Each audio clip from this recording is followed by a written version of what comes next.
ओम ओम ओम। आज हम Kautilya GS teaching centre का जो पॉलिटी अर्थात राजनीति शास्त्र का जो ऑब्जेक्टिव क्वेश्चन है उसको देखेंगे। राजनीति शास्त्र का यानी पॉलिटी का ऑब्जेक्टिव क्वेश्चन देखेंगे, पेज नंबर 1 से लेकर 10 तक। ठीक है, ये बहुत ही अति महत्वपूर्ण प्रश्न है कौटिल्य जीएस का, और सभी जो भी महत्वपूर्ण प्रश्न रहते हैं वही इसमें डाला गया है, जो कि सभी एग्जाम के लिए बहुत ही महत्वपूर्ण है। ये पॉलिटी का है, पेज नंबर 1 से लेकर 10 तक आज प्रश्न को देखेंगे। ठीक है, शुरू करते हैं वीडियो को।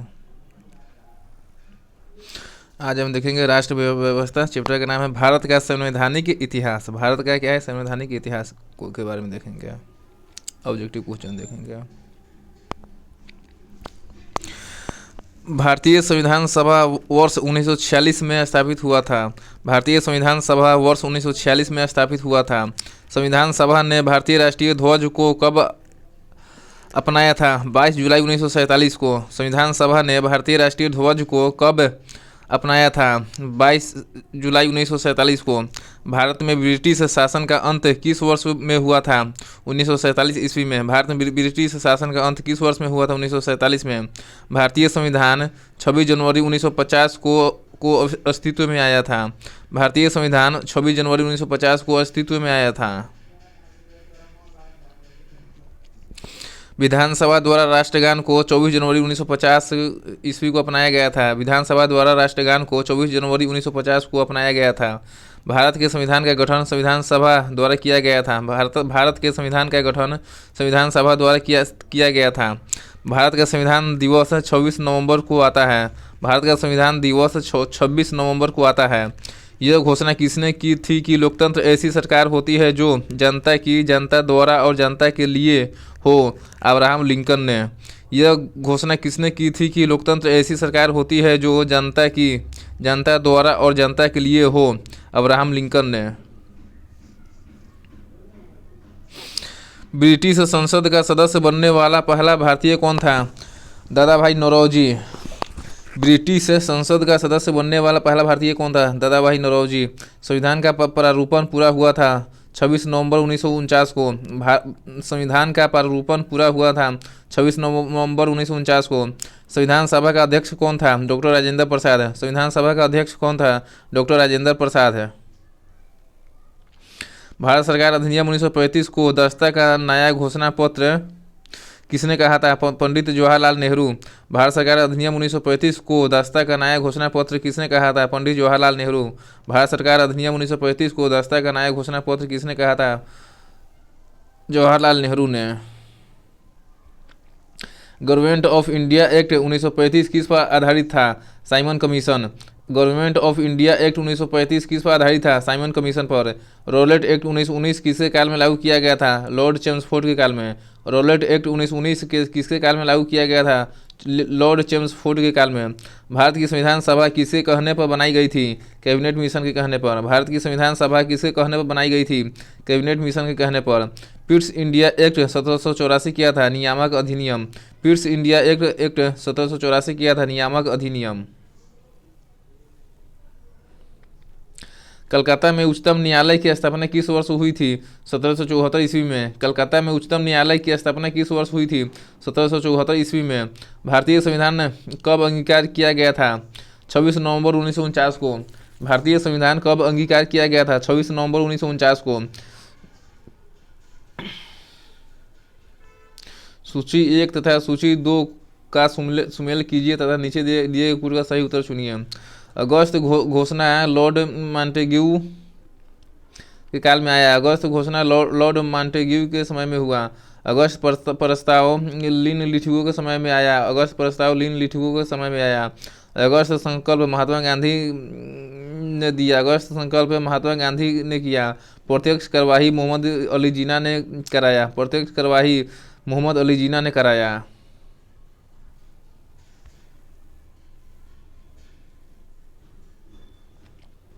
रेगुलेटिंग एक्ट पारित किया गया 1773 ईस्वी में। रेगुलेटिंग एक्ट पारित किया गया 1773 ईस्वी में। महारानी विक्टोरिया को भारत की समागी नियुक्ति किया गया था 1858 ईस्वी में। महारानी विक्टोरिया को भारत की समागी नियुक्ति किया गया 1858 ईस्वी में। मिंटो मार्ले सुधार का उद्देश्य क्या था? पृथक निर्वाचन प्रणाली। मिंटो मार्ले सुधार का उद्देश्य क्या था? पृथक निर्वाचन प्रणाली। मुसलमानों के लिए अतिरिक्त निर्वाचक मंडल प्रारंभ किसके द्वारा लाया गया था? मार्लो मिंटो सुधार 1909 के द्वारा। मुसलमानों के लिए अतिरिक्त निर्वाचक मंडल प्रारंभ में किसके द्वारा लाया गया था? मार्ले मिंटो सुधार 1909 के द्वारा। मॉन्टेग्यू चेम्सफोर्ड सुधार में प्रावधान का सार था प्रांतों में दोहरा शासन। मॉन्टेग्यू चेम्सफोर्ड सुधार में प्रावधान का सार था प्रांतों में दोहरा शासन। 1946 का कैबिनेट मिशन 3 मंत्रियों से गठित था, निम्न में से कौन इसका सदस्य नहीं था? Lord emery. 1946 का कैबिनेट मिशन 3 मंत्रियों से गठित था, इसका सदस्य नहीं था लॉर्ड एमरी। 1946 कैबिनेट मिशन 3 मंत्रियों से गठित था, ये 3 सदस्य लॉर्ड पैट्रिक लॉरेंस था, ए.बी. अलेक्जेंडर था और सर स्टेफोर्ड क्रिप्स थे। 1946 का कैबिनेट मिशन 3 मंत्रियों से गठित था, ये 3 सदस्य लॉर्ड पैट्रिक लॉरेंस थे, ए.बी. अलेक्जेंडर थे और सर स्टेफोर्ड क्रिप्स थे। भारतीयों को वर्ष 1947 में सार्वभौम सत्ता सौंपने की योजना किस योजना से जानी गई? माउंटबेटन योजना। भारतीयों को वर्ष 1947 में सार्वभौम सत्ता सौंपने की योजना निम्न में से किस नाम से जाना गया? माउंटबेटन योजना। भारत की आज़ादी के समय इंग्लैंड में किस पार्टी की सरकार थी? Labour party.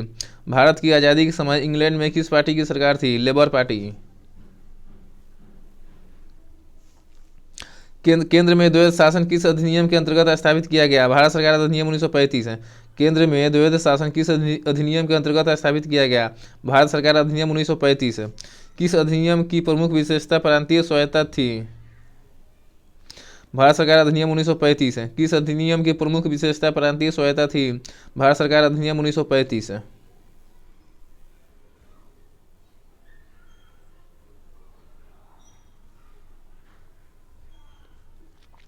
भारत में सचिव का पद किसके द्वारा निर्मित किया गया था?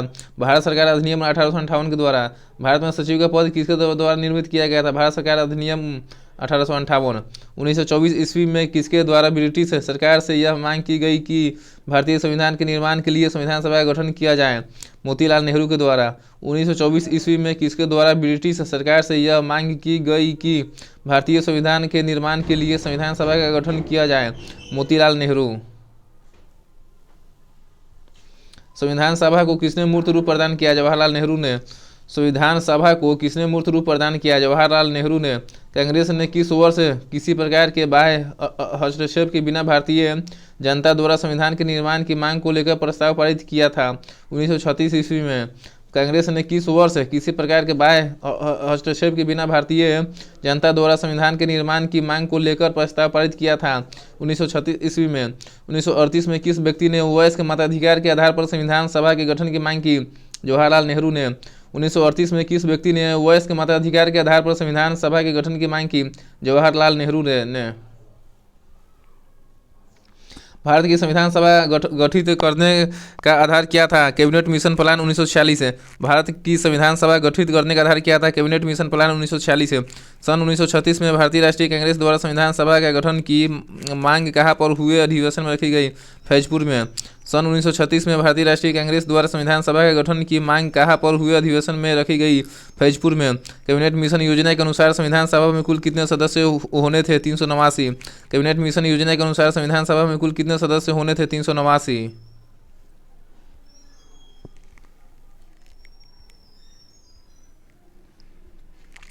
संविधान सभा में विभिन्न प्रांतों के लिए 292 सदस्यों का निर्वाचन होना था, इनमें से कांग्रेस के कितने प्रतिनिधि निर्वाचित होकर आए? 208। संविधान सभा में विभिन्न प्रांतों के लिए 292 सदस्यों का निर्वाचन होना था, इनमें से कांग्रेस के कितने प्रतिनिधि निर्वाचित होकर आए? 208।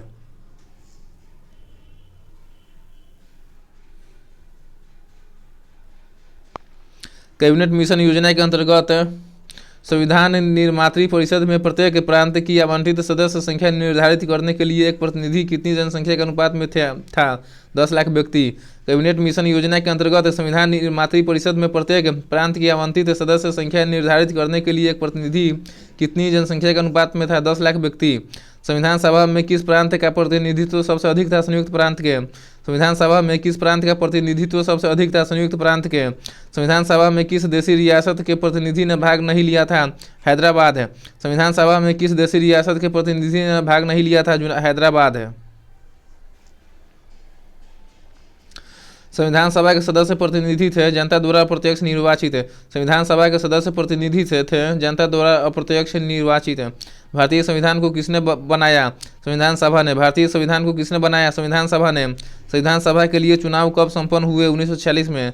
संविधान सभा के लिए चुनाव कब संपन्न हुए? 1946 में। भारतीय संविधान सभा की स्थापना कब हुई थी? 9 दिसंबर 1946 को। भारतीय संविधान सभा की स्थापना कब हुई थी? 9 दिसंबर 1946 को। संविधान सभा के उद्घाटन अधिवेशन की अध्यक्षता किसने की? सच्चिदानंद सिन्हा ने। संविधान सभा के उद्घाटन अधिवेशन की अध्यक्षता किसने की थी? सच्चिदानंद सिन्हा ने। संविधान सभा के अस्थायी अध्यक्ष कौन थे? सच्चिदानंद सिन्हा। संविधान सभा के अस्थायी अध्यक्ष कौन थे? सच्चिदानंद सिन्हा। संविधान सभा के अस्थायी अध्यक्ष कौन थे? डॉक्टर राजेंद्र प्रसाद। संविधान सभा के अस्थायी अध्यक्ष कौन थे? डॉक्टर राजेंद्र प्रसाद। संविधान सभा का संवैधानिक सलाहकार किसे नियुक्त किया गया था? BN राव को। संविधान सभा का संवैधानिक सलाहकार किसे नियुक्त किया गया था? BN राव को। संविधान सभा के प्रारूप समिति की नियुक्ति कब की गई? 29 अगस्त 1947 को। संविधान सभा के प्रारूप समिति की नियुक्ति कब की गई? 29 अगस्त 1947 को। ये दिख नहीं रहा है इसलिए इससे हम किताब से पढ़ेंगे, ठीक है। मात्र एक एथी है, मात्र 1-1.5 मिनट का वीडियो है, उसके बाद फिर। भारतीय संविधान सभा की प्रारूप समिति के अध्यक्ष थे डॉक्टर भीमराव अंबेडकर। भारतीय संविधान सभा की प्रारूप समिति के अध्यक्ष थे डॉक्टर भीमराव अंबेडकर। संविधान की प्रारूप समिति के समक्ष प्रस्तावना का प्रस्ताव किसने रखा? जवाहरलाल नेहरू ने। संविधान की प्रारूप समिति के समक्ष प्रस्तावना का प्रस्ताव किसने रखा? जवाहरलाल नेहरू ने। संविधान सभा में उद्देश्य प्रस्ताव किसने प्रस्तुत किया? जवाहरलाल नेहरू ने। संविधान सभा में उद्देश्य प्रस्ताव किसने प्रस्तुत किया? जवाहरलाल नेहरू ने। संविधान निर्माती सभा में झंडा समिति के अध्यक्ष थे JB कृपलानी। संविधान निर्माती सभा में झंडा समिति के अध्यक्ष थे JB कृपलानी। संविधान सभा ने संविधान को अंतिम रूप से किस दिन पारित किया? 26 नवंबर 1949 को। संविधान सभा ने संविधान को अंतिम रूप से किस दिन पारित किया? 26 नवंबर 1949 को। संविधान सभा द्वारा अंतिम रूप से पारित संविधान में कुल कितने अनुच्छेद और अनुसूचियाँ थी? 395 अनुच्छेद और 8 अनुसूचियाँ। संविधान सभा द्वारा अंतिम रूप से पारित संविधान में कुल कितने अनुच्छेद और अनुसूचियाँ थी? 395 अनुच्छेद और 8 अनुसूचियाँ। संपूर्ण भारतीय संविधान के निर्माण में संविधान सभा को कितने समय लगा? 2 वर्ष 11 माह 18 दिन। संपूर्ण भारतीय संविधान के निर्माण में संविधान सभा को कितने समय लगा? 2 वर्ष 11 माह 18 दिन। संविधान सभा ने भारत के संविधान को कब स्वीकृत किया? 26 नवंबर 1949 को। संविधान सभा ने भारत के संविधान को कब स्वीकृत किया? 26 नवंबर 1949 को। गीत जन गण मन को भारत के राष्ट्रगान के रूप में किस वर्ष स्वीकृत किया गया? 1950 में। गीत जन गण मन को भारत के राष्ट्रगान के रूप में किस वर्ष स्वीकृत किया गया? 1950 में। भारत का राष्ट्रगान सबसे पहले गाया गया था 1911 में। भारत का राष्ट्रगान सबसे पहले गाया गया था 1911 में। भारत का अंतिम अंग्रेज वायसराय कौन था? Lord Mountbatten. भारत का अंतिम अंग्रेज वायसराय कौन था? Lord Mountbatten.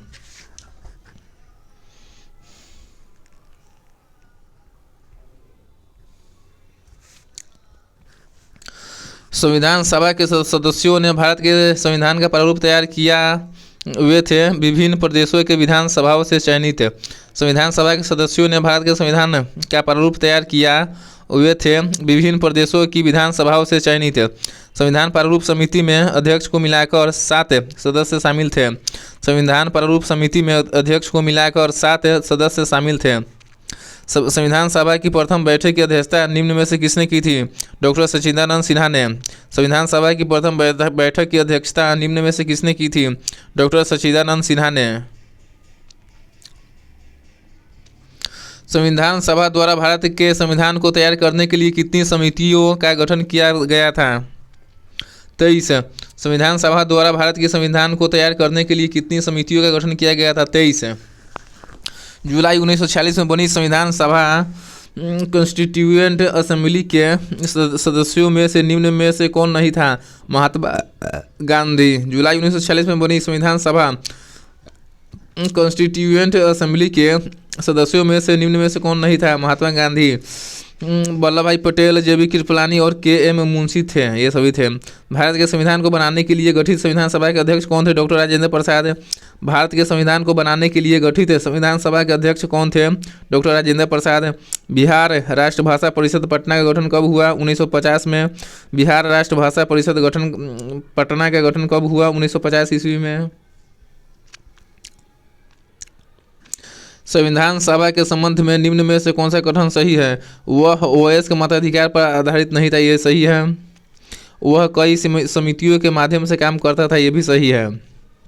संविधान सभा के संबंध में निम्न में से कौन सा कथन सही है? वह वयस्क मताधिकार पर आधारित नहीं था, ये सही है। वह कई समितियों के माध्यम से काम करता था, ये भी सही है। इस पर इसका आंसर सी होगा। राष्ट्रगान को कितने समय में गाया जाता है? 52 सेकेंड। राष्ट्रगान को कितने समय में गाया जाता है? 52 सेकेंड में। निम्न में से कौन सा दल भारतीय संविधान सभा से संबंधित नहीं था? उपयुक्त तो सभी दल, अर्थात अनुसूचित जाति संघ, हिंदू महासभा और कम्युनिस्ट पार्टी, ये सभी संबंधित नहीं थे। निम्न में से कौन सा भारतीय संविधान सभा से संबंधित नहीं था? कौन सा दल? अनुसूचित जाति संघ और हिंदू महासभा और कम्युनिस्ट पार्टी, ये सभी भारतीय संविधान सभा से संबंधित नहीं था।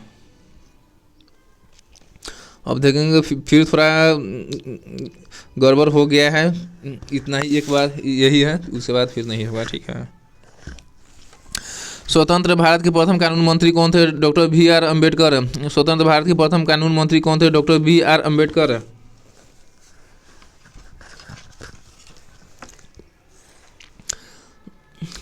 भारत का विभाजन किस तिथि से प्रभाव में आया? 15 अगस्त 1947 को। भारत का विभाजन किस तिथि से प्रभाव में आया? 15 अगस्त 1947 को। सर्वोच्च न्यायालय ने किस मुकदमे में यह बनाए रखा कि प्रस्तावना संविधान का भाग नहीं है? बेरोजगारी मुकदमा। सर्वोच्च न्यायालय ने किस मुकदमे में यह बनाए रखा कि प्रस्तावना संविधान का भाग नहीं है? बेरोजगारी मुकदमा।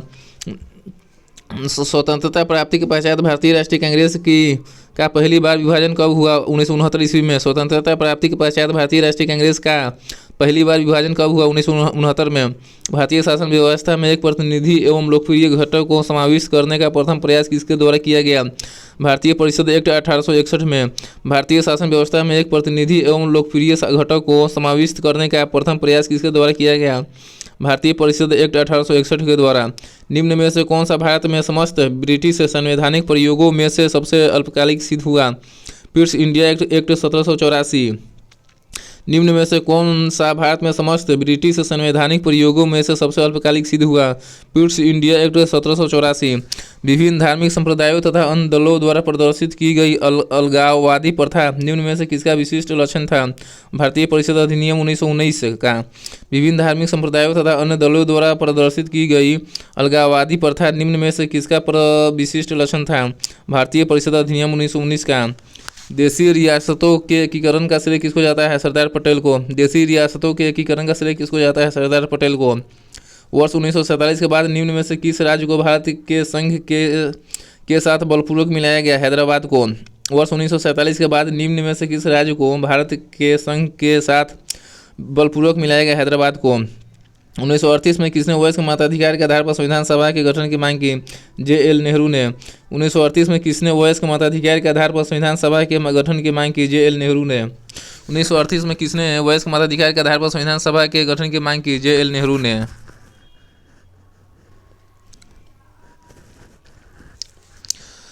संविधान सभा पुनर्गठन में देशी रियासतों के लिए कितने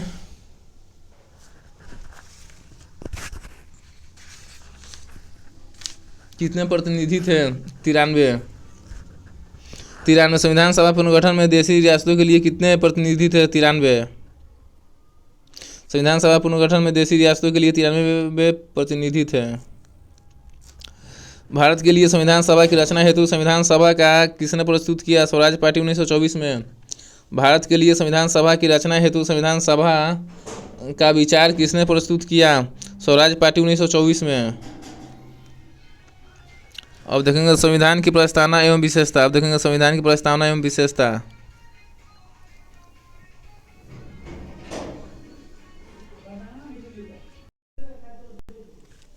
निम्न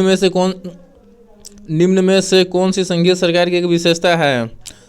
संघ तथा राज्यों के बीच शक्तियों का वितरण। निम्न में से कौन सी संघीय सरकार की एक विशेषता है? संघ तथा राज्यों के बीच शक्तियों का वितरण। निम्न में से किसने संप्रभुता के अद्वैत सिद्धांत दिए थे? ऑस्टिन।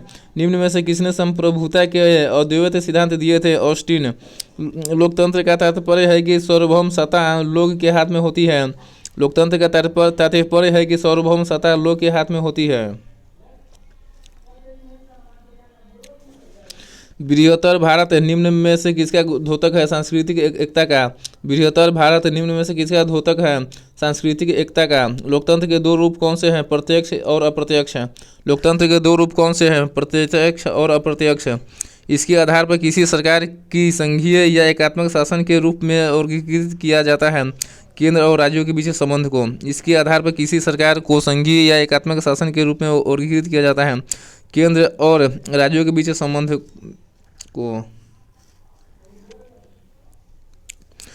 धर्मनिरपेक्ष शब्द भारत के संविधान के उद्देश्य का प्रस्तावना का एक भाग है 42वें संशोधन के बाद। धर्मनिरपेक्ष शब्द भारत के संविधान की उद्देश्य का प्रस्तावना का एक भाग है 42वें संशोधन के बाद।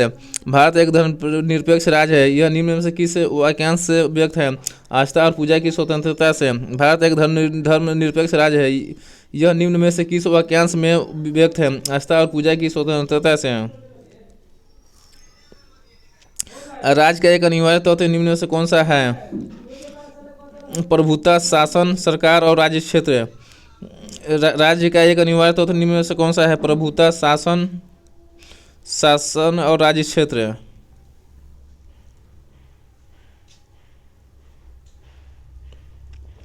शक्तियों का विभाजन और स्वतंत्र न्यायपालिका किसकी दो महत्वपूर्ण विशेषताएं है? सरकार का लोकतांत्रिक स्वरूप का। शक्तियों का विभाजन और स्वतंत्र न्यायपालिका किसकी दो महत्वपूर्ण विशेषताएं हैं? सरकार का लोकतांत्रिक स्वरूप। किस संशोधन द्वारा धर्मनिरपेक्षता और समाजवादी ये शब्द भारतीय संविधान की उद्देशिका में जोड़े गए थे? 42वें। किस संशोधन द्वारा धर्मनिरपेक्षता और समाजवादी ये शब्द भारतीय संविधान की उद्देशिका में जोड़े गए थे? 42वां। भारत के संविधान में भारत को किस रूप में वर्णित किया गया है? राज्यों का संघ। भारत के संविधान में भारत को किस रूप में वर्णित किया गया है? राज्यों का संघ। बंधुता के सिद्धांत में से किस एक आधार है? विकास सिद्धांत। बंधुता का सिद्धांत में से किस एक आधार है? विकास का सिद्धांत। संघीय सरकार किस स्वरूप की होती है? केंद्र और राज्यों के बीच करार। संघीय सरकार किस स्वरूप की होती है? केंद्र और राज्यों के बीच करार। संसदीय और राष्ट्रपति प्रणाली की सरकार के बीच मुख्यतः क्या अंतर होती है? विधायी कार्यकारी संबंध है। संसदीय और राष्ट्रपति प्रणाली की सरकार के बीच मुख्यतः क्या अंतर होती है? विधायी और कार्यकारी संबंध है। संविधान के किस भाग में भारतीय संविधान के लक्ष्य समाविष्ट किए गए हैं? उद्देशिका प्रस्तावना में। संविधान के किस भाग में भारतीय संविधान के लक्ष्य समाविष्ट किए गए थे? उद्देशिका प्रस्तावना में।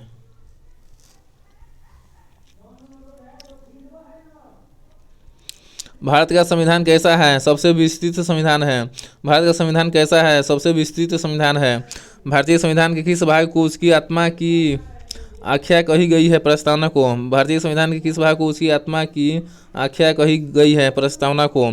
भारत एक धर्मनिरपेक्ष राष्ट्र है। भारत एक धर्म नहीं बल्कि यहाँ पंथ होना चाहिए। भारत एक पंथ निरपेक्ष राष्ट्र है क्योंकि संविधान में पंथ निरपेक्ष शब्द को जोड़ा गया है, न कि धर्मनिरपेक्ष।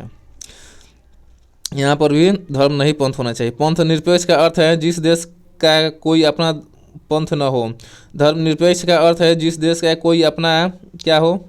पंथ न हो।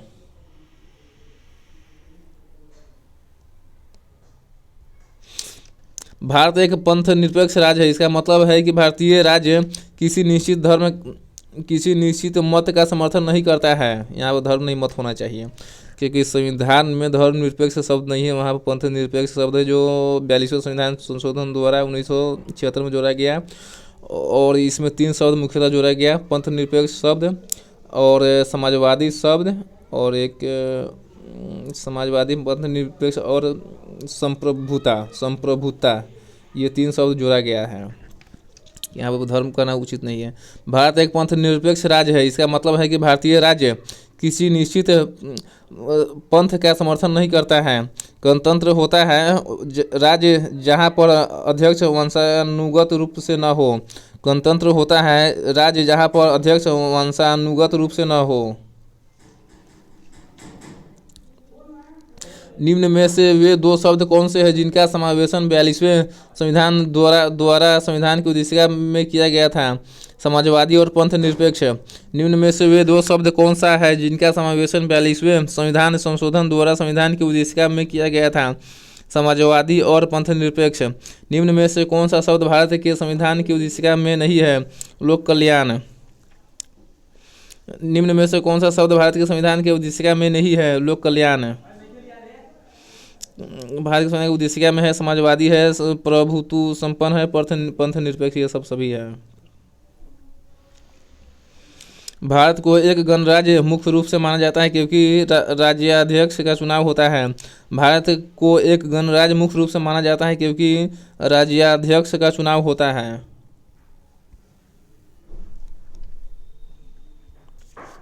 भारतीय संविधान की प्रस्तावना पर किस क्रांति का प्रभाव नहीं झलकता है? चीनी क्रांति का जो 1912 में हुआ। भारतीय संविधान की प्रस्तावना पर किस क्रांति का प्रभाव नहीं झलकता है? चीनी क्रांति का जो 1912 में हुआ। भारतीय संविधान की प्रस्तावना फ्रांसीसी क्रांति 1789 में हुआ। बोल्शेविक क्रांति 1917 में हुआ। अमेरिका क्रांति 1776 में हुई। सभी का प्रभाव झलकता है। 42वें संविधान संशोधन अधिनियम 1976 द्वारा प्रस्तावना में किस शब्द को नहीं जोड़ा गया? गुट निरपेक्ष को नहीं जोड़ा गया। 42वें संविधान संशोधन अधिनियम 1976 द्वारा प्रस्तावना में गुट निरपेक्ष शब्द को नहीं जोड़ा गया। पंथ निरपेक्ष शब्द को, समाजवादी शब्द को, एकता और अखंडता शब्द को जोड़ा गया। 42वें संविधान संशोधन अधिनियम 1976 द्वारा प्रस्तावना में जोड़ा गया पंथ निरपेक्ष शब्द, समाजवादी शब्द, एकता और अखंडता शब्द। भारतीय संविधान ने किस प्रकार के लोकतंत्र को अपनाया है? लोकतांत्रिक गणतंत्र। भारतीय संविधान ने किस प्रकार के लोकतंत्र को अपनाया है? लोकतांत्रिक गणतंत्र। भारतीय संविधान की प्रस्तावना के अनुसार भारत के शासन की सर्वोच्च सत्ता किसमें निहित है? जनता में। भारतीय संविधान की प्रस्तावना के अनुसार भारत के शासन की सर्वोच्च सत्ता किसमें निहित है? जनता में। भारत की संप्रभुता, एकता तथा अखंडता को अक्षुण्ण बनाए रखने तथा उसकी रक्षा करने का प्रावधान किया गया है प्रस्तावना में। भारत की संप्रभुता, एकता तथा अखंडता को अक्षुण्ण बनाए रखने तथा उसकी रक्षा करने का प्रावधान किया गया है प्रस्तावना में। भारतीय संविधान की प्रस्तावना में देश का कौन सा नाम उल्लेखित है? भारत और इंडिया। भारतीय संविधान की प्रस्तावना में देश का कौन सा नाम उल्लेखित है? भारत और इंडिया। भारत की संप्रभुता किसमें निहित है? भारत की जनता में। भारत की संप्रभुता किसमें निहित है? भारत की जनता में। निम्न में से किस तिथि को भारतीय संविधान लागू किया गया था? 26 जनवरी 1950 को। निम्न में से किस तिथि को भारतीय संविधान लागू किया गया था? 26 जनवरी 1950 को। किस वर्ष भारत एक प्रभुत्व संपन्न प्रजातांत्रिक गणराज्य बना? 1950 में। किस वर्ष भारत एक प्रभु संपन्न प्रजातांत्रिक गणराज्य बना? 1950 में। अब तक भारत के संविधान की उद्देशिका में कितनी बार संशोधन किया जा चुका है? एक बार। अब तक भारत की संविधान की उद्देशिका में कितनी बार संशोधन किया जा चुका है? एक बार। भारत के संविधान की प्रस्तावना में प्रथम संशोधन कब किया गया? 1976 में। भारत के संविधान की प्रस्तावना में प्रथम संशोधन कब किया गया? 1976 में, जिसमें मुख्य रूप से 3 शब्द जोड़ा गया: पंथ निरपेक्ष,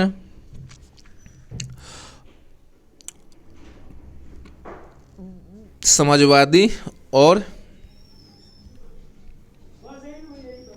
अखंडता। ये 3 शब्द को जोड़ा गया था।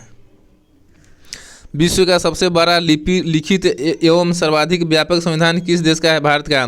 विश्व का सबसे बड़ा लिखित एवं सर्वाधिक व्यापक संविधान किस देश का है? भारत का। भारतीय संविधान अंशतः कठोर एवं अंशतः लचीला है। भारतीय संविधान अंशतः कठोर एवं अंशतः लचीला है। भारत के संविधान में भारत को माना गया है राज्यों का एक संघ। भारत के संविधान में भारत को माना गया है राज्यों का एक संघ। निम्न में से यह किससे निर्धारित होता है कि भारत का संविधान परिसंघीय है? केंद्र एवं राज्य के बीच शक्तियों का वितरण से। निम्न में से यह किससे निर्धारित होता है कि भारत का संविधान परिसंघीय है? केंद्र एवं राज्य के बीच शक्तियों का वितरण से। भारत में किस प्रकार की शासन व्यवस्था अपनाई गई है? ब्रिटिश संसदात्मक प्रणाली। भारत में किस प्रकार की शासन व्यवस्था अपनाई गई है? ब्रिटिश संसदात्मक प्रणाली। भारतीय राजनीतिक व्यवस्था में इनमें से कौन सर्वोच्च है? संविधान। भारतीय राजनीतिक व्यवस्था में इनमें से कौन सर्वोच्च है? संविधान। भारतीय संविधान का अभिभावक कौन है? सर्वोच्च न्यायालय। भारतीय संविधान का अभिभावक कौन है? सर्वोच्च न्यायालय। भारत में वयस्क मताधिकार की उम्र सीमा क्या है? 18 वर्ष है। भारत में वयस्क मताधिकार की उम्र सीमा क्या है? 18 वर्ष। भारत में वैध वैध प्रभुसत्ता निहित है संविधान में। भारत में वैध प्रभुसत्ता निहित है संविधान में। भारतीय संविधान को किसने सहकारी संघवाद कहा है? जी ऑस्टिन ने। भारतीय संविधान को किसने सहकारी संघवाद कहा है? जी ऑस्टिन ने। भारतीय संविधान का आप किस प्रकार वर्णन करेंगे? विश्व का सबसे विस्तृत संविधानों में से एक है। भारतीय संविधान का आप किस प्रकार वर्णन करेंगे? विश्व का के सबसे विस्तृत संविधानों में से एक है भारत का संविधान। भारत का संविधान मान्यता प्रदान करता है धार्मिक एवं भाषाई अल्पसंख्यकों को। भारत का संविधान मान्यता प्रदान करता है धार्मिक एवं भाषाई अल्पसंख्यकों को। भारत एक पंथ निरपेक्ष सेकुलर देश है। इसका तात्पर्य है उसका कोई राज्य स्तर पर पंथ नहीं है। भारत एक धर्मनिरपेक्ष सेकुलर देश है। इसका तात्पर्य है उसका कोई राज्य स्तर पर पंथ नहीं है। भारतीय संविधान के निर्माताओं के मन तथा आदर्शों की झलक मिलती है प्रस्तावना में। भारतीय संविधान के निर्माताओं के मन तथा आदर्शों की झलक मिलती है प्रस्तावना में। निम्न में से ब्रिटिश संविधान की किस विशेषता को भारतीय संविधान में शामिल नहीं किया गया? विधि निर्माण प्रक्रिया को। निम्न में से ब्रिटिश संविधान की किस विशेषता को भारतीय संविधान में शामिल नहीं किया गया है? ब्रिटिश संविधान की किस विशेषता को भारतीय संविधान में शामिल किया गया है? विधि निर्माण प्रक्रिया को। विधि निर्माण प्रक्रिया को शामिल किया गया है। भारत एक संप्रभुत्व लोकतांत्रिक गणराज्य बना 26 जनवरी 1950 को। भारत एक संप्रभुत्व लोकतांत्रिक गणराज्य बना 26 जनवरी 1950 को। किस देश ने सबसे पहले विश्व को लिखित संविधान दिया? अमेरिका ने। किस देश ने सबसे पहले विश्व को लिखित संविधान दिया? अमेरिका ने। विश्व में लिखित संविधान किस देश का सबसे विस्तृत है? भारत के। विश्व में लिखित संविधान किस देश का सबसे विस्तृत है? भारत के। भारतीय संविधान के मुख्य प्रस्तावना है विचार, अभिव्यक्ति, विश्वास, धर्म और उपासना। भारतीय संविधान की मुख्य प्रस्तावना है विचार, अभिव्यक्ति, विश्वास, धर्म और उपासना। निम्न में से संविधान का कौन सा एकात्मक लक्षण है? राष्ट्रपति किसी भी राज्य का शासन अपने अधिकार में ले सकता है यदि संविधानात्मक मशीनरी ठप पर गई हो और एकल संगठित न्यायपालिका और राष्ट्रीय आपातकाल की घोषणा अर्थात उपयोग सभी। निम्न में से संविधान का कौन सा एकात्मक लक्षण है? उपयुक्त सभी अर्थात राष्ट्रपति किसी भी राज्य का शासन अपने अधिकार में ले सकता है यदि संविधानात्मक मशीनरी ठप पर गई हो, एकल संगठित न्यायपालिका, राष्ट्रीय आपातकाल की घोषणा। निम्न में से कौन भारत को एक पंथ निरपेक्ष राज्य बताता है? संविधान और प्रस्तावना। निम्न में से कौन भारत को एक पंथ निरपेक्ष राज्य बताता है? संविधान और प्रस्तावना। अनुच्छेद 14 में कानून की समानता का अधिकार किस देश से लिया गया है? ब्रिटेन से। अनुच्छेद 14 में कानून की समानता का अधिकार किस देश से लिया गया है? ब्रिटेन से। संविधान निर्माताओं ने किस पर विशेष ध्यान दिया था? प्रस्तावना पर। संविधान निर्माताओं ने किस पर विशेष ध्यान दिया था? प्रस्तावना पर।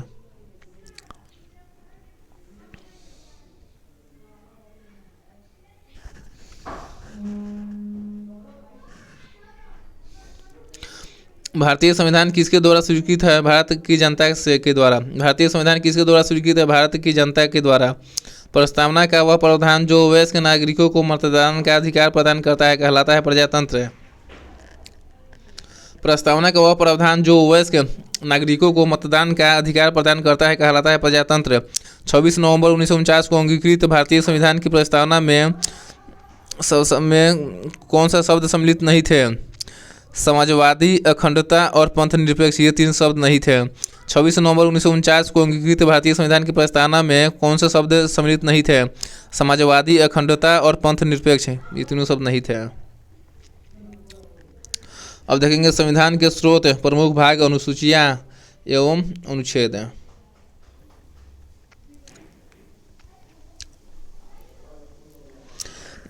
दिवालियापन और दिवाला भारत के संविधान के 7वीं अनुसूची में दी गई समवर्ती सूची में सूचीबद्ध है। दिवालियापन और दिवाला भारत के संविधान की 7वीं अनुसूची में दी गई समवर्ती सूची में सूचीबद्ध है। नौसेना, सैन्य और वायुसेना का काम भारत के संविधान की 7वीं अनुसूची में दी गई केंद्रीय सूची में सूचीबद्ध है। नौसेना, सैन्य और वायुसेना का काम भारत के संविधान की 7वीं अनुसूची में दी गई केंद्रीय सूची में सूचीबद्ध है। भारतीय रिजर्व बैंक भारत के संविधान की 7वीं अनुसूची में दी गई केंद्रीय सूची में सूचीबद्ध है। भारतीय रिजर्व बैंक भारत के संविधान की 7वीं अनुसूची में दी गई केंद्रीय सूची में सूचीबद्ध है। राज्यसभा संसद को राज्य सूची के विषयों पर कानून बनाने की अधिकार दे सकती है। राज्यसभा संसद को राज्य सूची के विषयों पर कानून बनाने का अधिकार दे सकती है। केंद्रीय अन्वेषण और सूचना ब्यूरो भारत के संविधान की 7वीं अनुसूची में दी गई केंद्रीय सूची में सूचीबद्ध है। केंद्रीय अन्वेषण और सूचना ब्यूरो भारत के संविधान की 7वीं अनुसूची में दी गई केंद्रीय सूची में सूचीबद्ध है। जनसंख्या नियंत्रण और परिवार नियोजन भारत के संविधान की 7वीं अनुसूची में दी गई समवर्ती सूची में सूचीबद्ध है। जनसंख्या नियंत्रण और परिवार नियोजन भारत के संविधान की 7वीं अनुसूची में दी गई समवर्ती सूची में सूचीबद्ध है। पशुओं के प्रति क्रूरता की रोकथाम भारत के संविधान की 7वीं अनुसूची में दी गई समवर्ती सूची में सूचीबद्ध है। पशुओं के प्रति क्रूरता की रोकथाम भारत के संविधान की 7वीं अनुसूची में दी गई समवर्ती सूची में सूचीबद्ध है। लोकसभा संघ सूची और समवर्ती सूची के विषयों पर कानून बनाती है। लोकसभा संघ सूची और समवर्ती सूची के विषयों पर कानून बनाती है। बेटिंग और जुआ भारत के संविधान की 7वीं अनुसूची में दी गई राज्य सूची में सूचीबद्ध है। बेटिंग और जुआ भारत के संविधान की 7वीं अनुसूची में दी गई राज्य सूची में सूचीबद्ध है। विदेशी अधिकार क्षेत्र भारत के संविधान की 7वीं अनुसूची में दी गई केंद्रीय सूची में सूचीबद्ध है। विदेशी अधिकार क्षेत्र भारत के संविधान की 7वीं अनुसूची में दी गई केंद्रीय सूची में सूचीबद्ध है। भूमि तथा भवन पर लगने वाला कर भारत के संविधान की 7वीं अनुसूची में दी गई राज्य सूची में सूचीबद्ध है। भूमि तथा भवन पर लगने वाला कर भारत के संविधान की 7वीं अनुसूची में दी गई राज्य सूची में सूचीबद्ध है। व्यापार संघ भारत के संविधान की 7वीं अनुसूची में दी गई समवर्ती सूची में सूचीबद्ध है। व्यापार संघ भारत के संविधान की 7वीं अनुसूची में दी गई समवर्ती सूची में सूचीबद्ध है।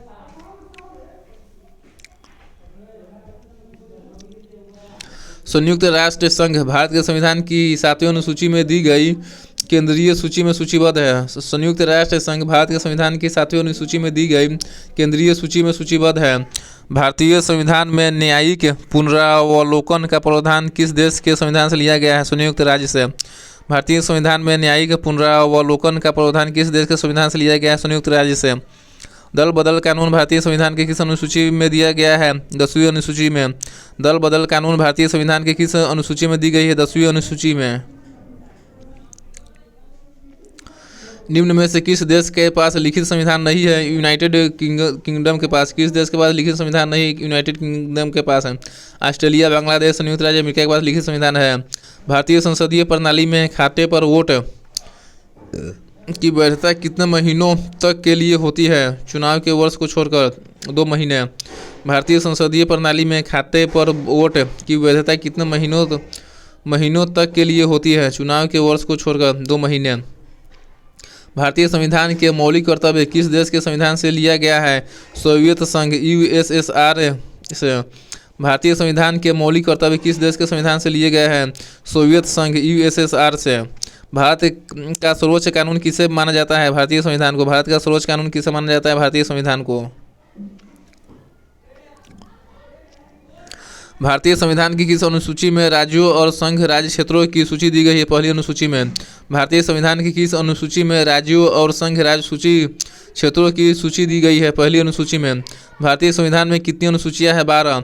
भारतीय संविधान में कितनी अनुसूचियां हैं? 12। भारत में एकल नागरिकता की अवधारणा अपनाई गई इंग्लैंड से। भारत में एकल नागरिकता की अवधारणा अपनाई गई है इंग्लैंड से। भारत में अवशिष्ट शक्तियाँ निहित है केंद्रीय सरकार में। भारत में अवशिष्ट शक्तियाँ निहित है केंद्रीय सरकार में। भारतीय संविधान की 8वीं अनुसूची में कौन सी भाषाएं बाद में जोड़ी गई? सिंधी, कोंकणी, मणिपुरी और नेपाली। भारतीय संविधान की 8वीं अनुसूची में कौन सी भाषा बाद में जोड़ी गई? सिंधी, कोंकणी, मणिपुरी और नेपाली। भारतीय संविधान की 8वीं अनुसूची में कौन सी भाषा बाद में जोड़ी गई? सिंधी, कोंकणी, मणिपुरी और नेपाली। निम्न में से कौन सा विषय केंद्रीय सूची में नहीं है? मजदूर संगठन। निम्न में से कौन सा विषय केंद्रीय सूची में नहीं है? मजदूर विषय। जनगणना, बैंकिंग और विदेशी ऋण ये सब केंद्रीय सूची में है। जनगणना, बैंकिंग और विदेशी ऋण ये सब केंद्रीय सूची में है। किस देश का संविधान ऐसा है जो संसदीय तथा राष्ट्रपति प्रणाली की सरकारों का मिश्रण है? फ्रांस। किस देश का संविधान ऐसा है जो संसदीय तथा राष्ट्रपति प्रणाली की सरकारों का मिश्रण है? फ्रांस। छाया मंत्रिमंडल किसकी प्रशासनिक व्यवस्था की विशेषता है? ब्रिटेन। छाया मंत्रिमंडल किसकी प्रशासनिक व्यवस्था की विशेषता है? ब्रिटेन की। भारतीय संविधान कितने अध्यायों में विभाजित किया गया है? 22 अध्याय में। भारतीय संविधान कितने अध्यायों में विभाजित किया गया है? 22 अध्याय में। भारतीय संविधान की निम्न विशेषताओं में से कौन सी यूएसए से ली गई है? मौलिक अधिकार। भारतीय संविधान की निम्न विशेषताओं में से कौन सी यूएसए से ली गई है? मौलिक अधिकार। संघीय सूची में समाविष्ट विषयों की संख्या कितनी है? 97। संघीय सूची में समाविष्ट विषयों की संख्या कितनी है? 97। कौन सा संविधान राजनीति विषयक निर्देशक तत्व अपनाए गए हैं? आयरिश संविधान से। कौन से संविधान से राजनीति विषयक निर्देशक तत्व अपनाए गए हैं? आयरिश संविधान से। भारतीय संविधान की कौन सी विशेष व्यवस्था इंग्लैंड से ली गई है? संसदीय प्रणाली। भारतीय संविधान की कौन सी विशेष व्यवस्था इंग्लैंड से ली गई है? संसदीय प्रणाली। भारतीय संविधान का कौन सा लक्षण आयरिश संविधान से अनुप्रेरित है?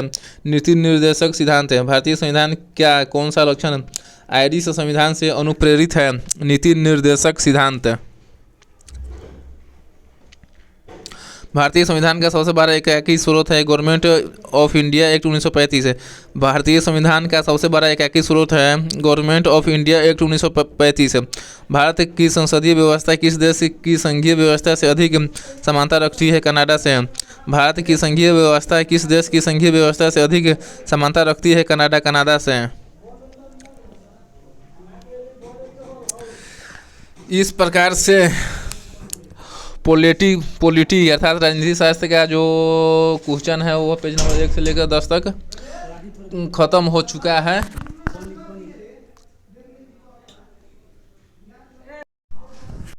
ये पहला वीडियो है। फिर अगले वीडियो में हम पेज नंबर 11 से लेकर और पेज नंबर 20 तक देखेंगे। वो सेकंड वीडियो होगा पॉलिटी का। ये सभी बहुत ही महत्वपूर्ण प्रश्न है। ठीक है।